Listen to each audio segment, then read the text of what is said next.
has expired. Senator Chandler. Thank you, Mr Acting Deputy President. And in rising today to speak on this MPI, I must have woken up this morning in a parallel universe.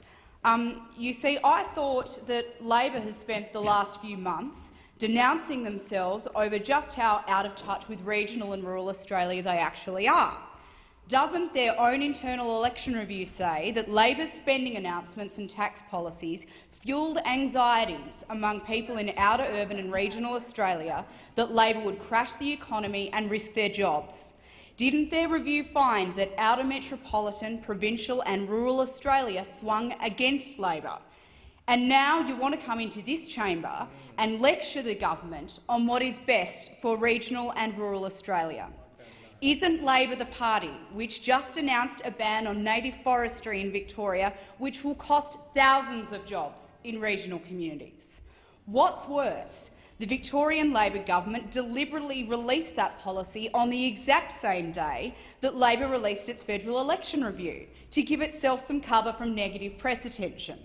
You couldn't get a better example of the complete mess and the absolute hypocrisy that is the Labor Party.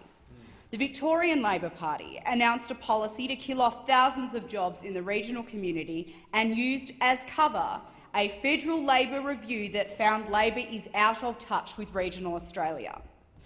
And what was the coalition government doing on that exact same day last week?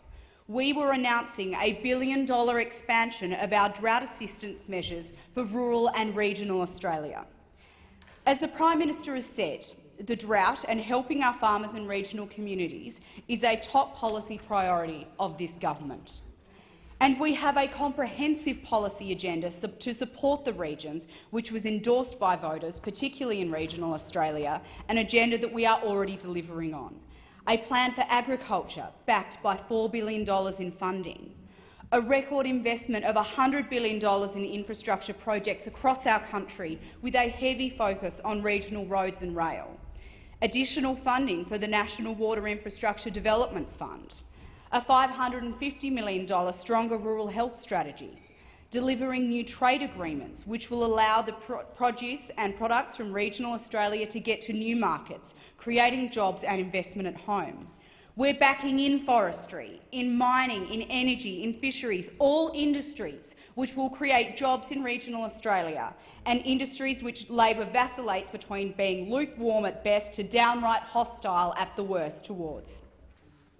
As one Labor frontbencher recently said about the current party just recently, Labor is, and I quote, "too quick to dismiss people with opposing views as obviously wrong, probably stupid and possibly subhuman."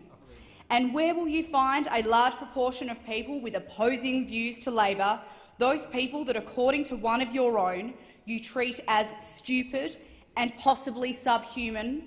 You will find them in regional Australia.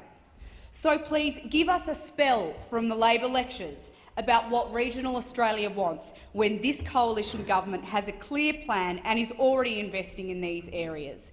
In my own state of Tasmania, we are seeing significant investment in agriculture, in Battery of the Nation. We're putting $100 million into irrigation to ensure that our farmers can continue to thrive. We have a plan. We are delivering on that plan. And I'm sick of being lectured by those on the other side that can't seem to see the reality of our hard work.